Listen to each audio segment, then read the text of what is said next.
and welcome to the award-winning cafe community. We're so glad you can join us. I'm your host, Cheryl Noble. And tonight marks the end of the cafe community program.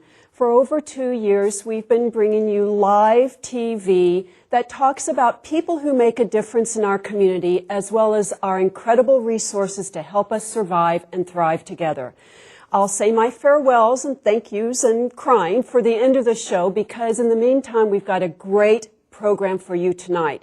A little bit later, we'll learn about a new community harvest program, and we'll also hear about a new senior co-housing development that's underway.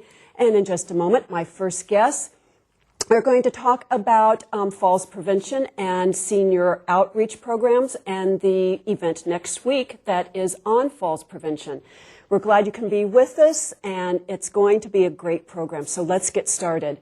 My first guest, as I just mentioned, are part of next week's Falls Prevention Community event. On my left is Cynthia Schutz. She is with the Falls Prevention Coalition. On her left is Judith Bell. She is a nurse with the Senior Outreach Program.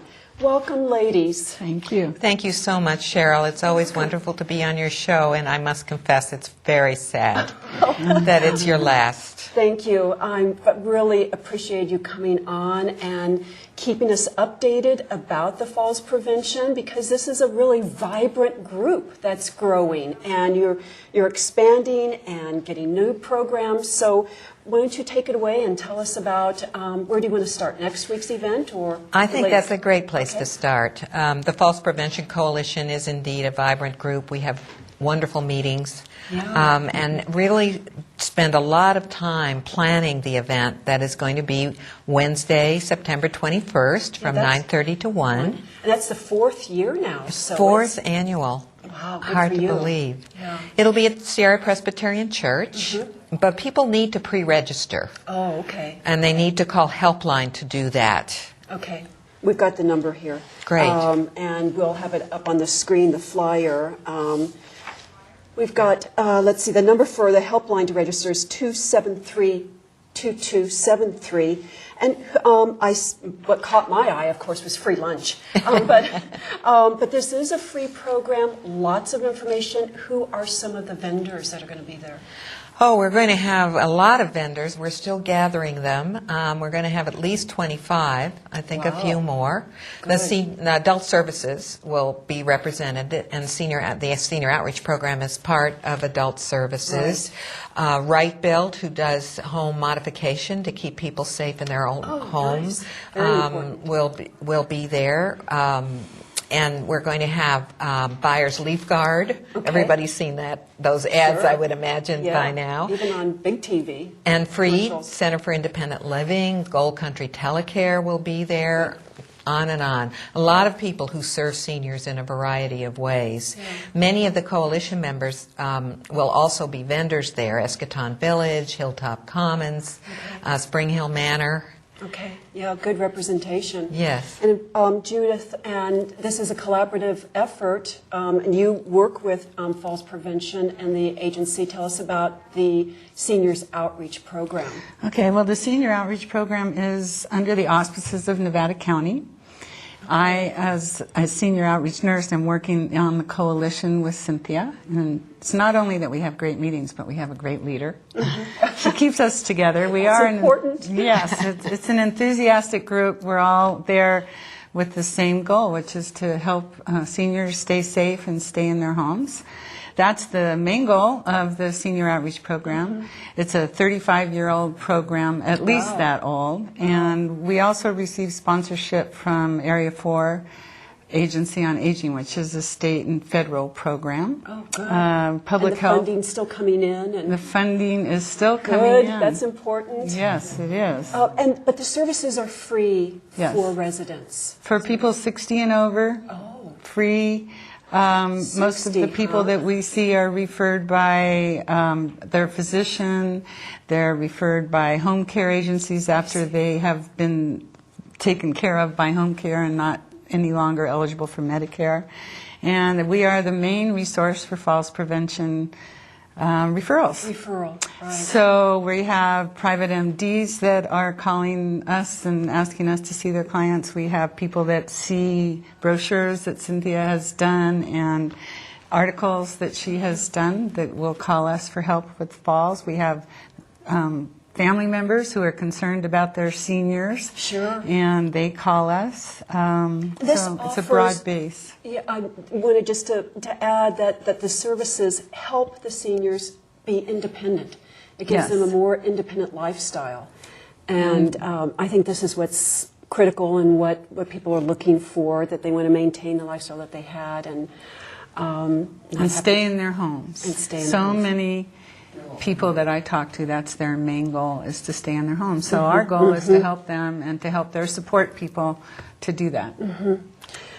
Go ahead. I just wanted to mention, to build on that falls are incredibly debilitating, have quite a profound consequence, and it is one of the primary reasons people have to leave their homes. And we know the risk factors now. There's several clearly identified risk factors. So the program that we're going to put on, besides the free lunch, will focus on helping people know how they can reduce their risk. Okay, yeah, and know where the resources are. Cynthia, you've been on the program before to talk about the roll and and that is, did I reverse it? Stroll and roll. See, that is a walking group. We know how important exercise is in terms of prevention. That just keeps growing. So you're getting the word out, you're building the awareness. The events will build on that too. The events program next week. Good Indeed. stuff. And we're trying to keep it fresh every year. This year, in addition to having a presentation on home safety, we'll have a presentation on Fall Proof, a wonderful new balance program that's being brought to the county, to the community. And Judith and I are going to be in a little playlet where we also involve the audience, the attendees. So kind of a entertainment but interactive engagement of the audience next week. Yes. Oh, this is going to be good, I can see. All right, well, I will try to get there next week, next Wednesday at the Sierra Presbyterian Church, the Falls Prevention Community event. And you can call and make your reservation at 273-2273. Cynthia, thank you. Judith, thank you so much for being on the program, and I will see you around town. Good. Yeah. Look Good forward luck. to that. Thank you. All right, stick around. We're going to take our first break. I'm bringing up my second guest. Hi, I'm Ingrid Knox, and I'm Vice President of the Friends of the Nevada County Libraries. And I'm here to let you know that we have a great library system in this county that needs your help. The libraries have struggled in recent years with decreasing funding, and the Friends of the Nevada County Libraries are here working to make sure that there's more funding available to help our libraries.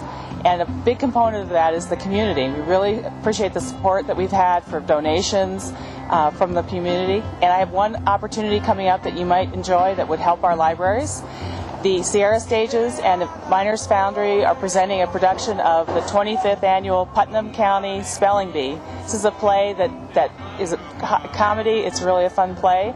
It's going to be shown in October, and the Friends have a benefit performance Friday, October 14th at 8 o'clock. Tickets are $25 in advance and $30 if you come to the door. And we'd really love to see you come and support the library as well as the theater community that we have here. Tickets are available at all Western Nevada County branches.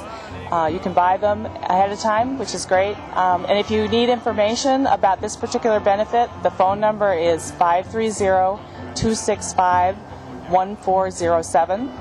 We really do appreciate your support and hope to see you on this night to benefit the Friends and have a good time.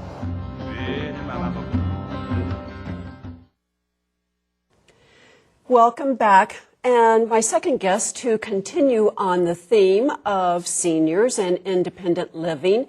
They are members and they are part of the Wolf Creek Lodge co-housing, which is being built at the corner of Freeman and McKnight in Grass Valley. And they're going to tell us about this unique type of living and why they became members of the co-housing. On my left is Magdalene Jekyll, and on her left is Dick Shannon. Welcome to the program to both of you. Thank you. Thank you so much for having us. You're very welcome. Dick, let's start with you with regards to talking a little bit about co-housing. We've got the Nevada City co-housing that's been open and residents living there for some time. Right. What is the concept a little bit in broad? What the heck is co-housing? There's the question. Yes, co-housing is a concept that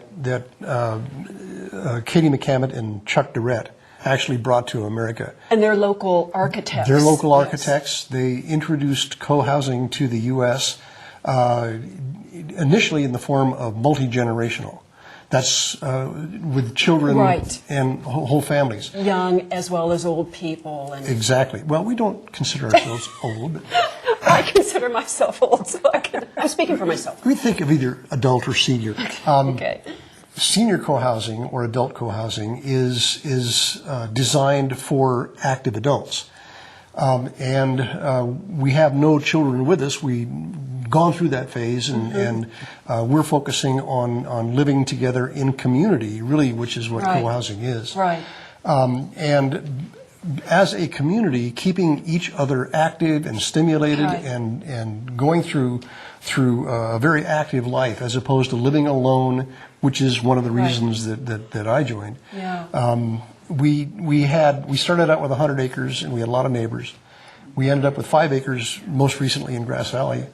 And while we knew the names of our neighbors, we didn't know our neighbors. Right. And now this really brings back the essence of community, knowing one another, know your neighbors, and gatherings, and really looking out for one another, because you're going to know where somebody is, which is great. And absolutely. So, Magdalene, you are part of called members, which means you are purchasing a residence at the Wolf Creek Lodge. What's your story? How did you get interested in this particular type of residence? Well, it happened to me that my husband was to the end of his life, and I faced the prospect of being by myself, and I have heard a lot, that seniors become very lonesome. Yeah. And then I heard Katie McCammett talk about the co-housing. I went to that lecture, and right away I thought, that's the thing for me. Because I am sociable, I like to be with other people, and I think this is a very exciting prospect, because we have, as you say, fall prevention and independent living, and when we are active and do not go where somebody takes care of us all the time, we stay definitely more active and more responsible. And there are many, many things. I mean, I love to cook. I cook for myself. I'm always gaining weight.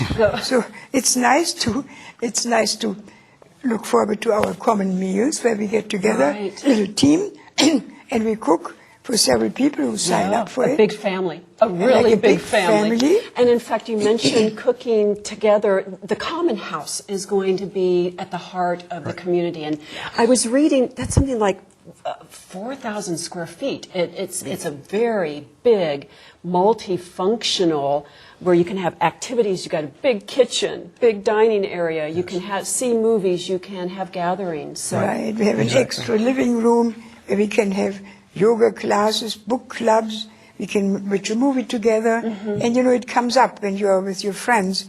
It will be very spontaneous. We could rent this movie, who likes to see it, and so not everybody has to come running. But it will be so many really fun activities, and just have good discussions. Even now at our monthly meetings or our social gatherings, we have the most interesting conversations, really. Yes, we do. We do not talk about the weather. The backgrounds are so different. And that was one of my questions. And I know we've got some photos that will probably roll. There's one of members gathering, and I know there's a photo of when the groundbreaking of finally the long-awaited. There we go, under construction. It's so great that it's moving along. And I went the other day and I saw actually the first floor has been poured now. Oh, great. Where you see actually the different bathroom floors in different colors. So people actually could now go into their bathroom and look at the floor. And so we're making progress. Get an idea. Well, and that brings to mind a question. When do you expect it to be completed? Well, the construction should be completed July 12th at 10:04 in the morning. Okay. They gave us a very exact date. There's a countdown for in you. 2012. 2012. Right. Okay. It'll be next year, so we've got a little less than a year to go before we're actually able to occupy. Each of our members owns their own home, and it'll be a complete home. Yeah. And as you mentioned, we do have our common space, and our common space is designed to bring us together. We'll have common meals, we'll have common activities. It isn't all centered around our facility. We organize and do things out in the hinterlands. Right. Kayaking, Right. So music there's in the mountains. Organized events. Absolutely. Field trips, if you will. Yes. Oh, yes, So- we took field trips to Ananda already. Oh, great. The tulip show there. All kinds of nice things. Absolutely. Well, I think it's important to mention that it's almost completely sold out, not so much of a sales pitch, but it's been very popular. So more and more people are learning about co-housing. And we are out of time, so thank you, Dick, so much for being on, and Magdalene, and good luck in Thank your you. new homes. So, Our pleasure. Very much. and for more information, call 478-1970. Okay, we are going to take our second break. Please stick around. We just got one more segment to go.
Welcome back to the last segment of the show and the last show. And as we have in our program throughout the last couple of years, I'd like to talk about our new resources, where new nonprofits are developing and coming up, and how we're taking care of one another. And this is always so exciting for me. We have a new community harvest program called the Gold Country Gleaners. And I just think it's a fabulous idea, and one of the founders to talk about it with me now is Carolyn McKinley. That's correct. Great. Well, thank you for being on, Carolyn. And Community Harvest Program. I have to confess, I didn't know what gleaners. It's a word, and I'm a wordsmith, but it means to gather, to pick up. Mm-hmm. So this with harvest time? Yes, this is the time for us to be in action. So what we're focusing on for this harvest season is fruit trees. Okay. And as you've all noticed, if you look around our neighborhoods, you'll see areas of land where people have lots of fruit trees, but Right. the fruit is still on the trees or it's beginning to fall Right. off. And so we're trying to be the interface to help that fruit be used. And so you gather people who are willing to pick, and you have a group of volunteers, and I guess if you're looking for volunteers too. Always, yeah. Always, and then you'll go pick the backyard trees, and then how does that work? The owner gets some of the fruit, That's so correct. it kind of helps them out too. Right. Well, you know, how all these programs can relate. If somebody is maybe not able to pick their fruit because of fall issues or other issues, they don't have the manpower, or it's too much fruit for them. You know, we can help the community by picking the fruit, offering it to the homeowners. We take a little bit ourselves, and then we also offer it to food donation distribution centers. Yeah. And other nonprofits. Right. And the timing is so great as we become more aware, more conscientious about our local resources, and we're in a rural area with lots of big backyards and fruit. The demand for food, we have more homeless now. That's true. We have more people going to the food banks. So I just feel so excited that this service has become available. Yes, and we can use help in many different ways, not just picking the fruit. We can also we need help with sometimes getting equipment, such as orchard ladder, or if somebody can help us. We always need boxes to put the fruit in. Oh, great! I thought about that. Other things, we kind of learned this over the summer. So, so it's coming together. We're mainly focusing right now, because of our resources, on Nevada City and Grass Valley. But as time goes on, hopefully we can expand out, because there is fruit in further, Nevada County. Also, maybe we can help other groups get started. Yeah. So yeah, a little pocket, maybe little neighborhood pockets of correct. Yeah. Gleaners, and it's such a win-win situation for everyone. Again, it helps out the homeowner. They get some of the crop. It provides food. It doesn't go to waste. And this That's is, right. I think you mentioned before, it's a resource that is overlooked and just wasted. And wasted, yeah. Yeah, and it does make you feel good to be able to see that follow through. I was able to give some fruit to somebody who is homeless right now, and that person was able to give some of that fruit to somebody else. Sharing. Nice. So that even gives an opportunity for people to share food. So, it feels great. Is this, and you're sponsored under the Apple That's Center correct. for Sustainable Living? Yeah, that we started actually meeting at the Apple Center, and the coordinator there helped get us together, which was great. And we, as I said, we are modeling our group on other Northern California groups that have been doing this for a few years. Right. Yeah, I saw that there were some models that have been around for a long time. So as much as Gleaners really isn't a new concept. No, it's an ancient concept, actually. It's been, in many religions and many cultures, the idea of gleaning and sharing with your food with others, not just, being the farmer and eating it yourselves, but sharing it with the community is an age-old, I think, as long as we've been raising and picking crops. It's a great feeling, too, to know that it's not just rotting on the ground.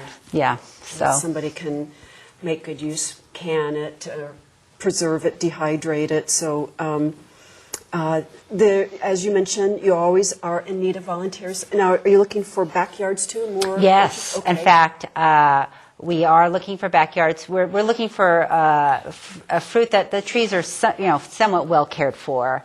And also right now we're looking at apples and pears, which are in season right now. Yeah, right. We're also other things. But if it's if you think about the distribution, we want it to be food that can, like berries are hard to transport and keep. So, be careful. yeah, we're looking for strong hardy fruit. Stand up. So, yeah. we want to give the website Sure. because we're at the Yeah, end. please, if you're interested, in fact, we have a pick this week, but you can contact us either through our website, which is goldcountrygleaners.org. Mm-hmm.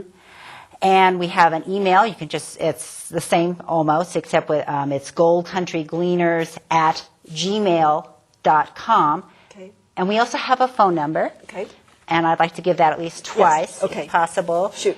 Area code 530-264-8680. Okay, that's 264-8680, Gold Country Gleaners, and I hope you have a bountiful harvest. And thank you so much for coming on, Carolyn. Oh, thank you. And you're welcome. And if you would just sit tight for a couple minutes, as I mentioned at the first of the show, this is the final cafe community, and I would not be sitting here, got my hanky ready, if I didn't have the good fortune and good luck of a great crew and meeting good people along the way.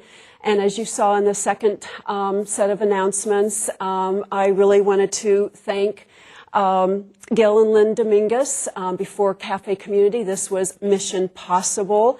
And I had the good fortune of being on the show, and Gil mentored me all the way. And here I am. So thank you so much. And thank you, Cecilia Champay, my director, and Paul Champay, floor manager, Tony Stewart, and Rachel Jennings, camera, thank you, thank you. Bruce Carter, technical assistance and more, and Josh Unit for great sound. And I just, outpouring of love, gratitude. This has been a very, very rewarding journey for me. And I'm not going away. You'll see me around NCTV. There's more to come. There's more to come. Okay, so everybody take care of yourself, take care of one another, and I will see you around the community. By the river,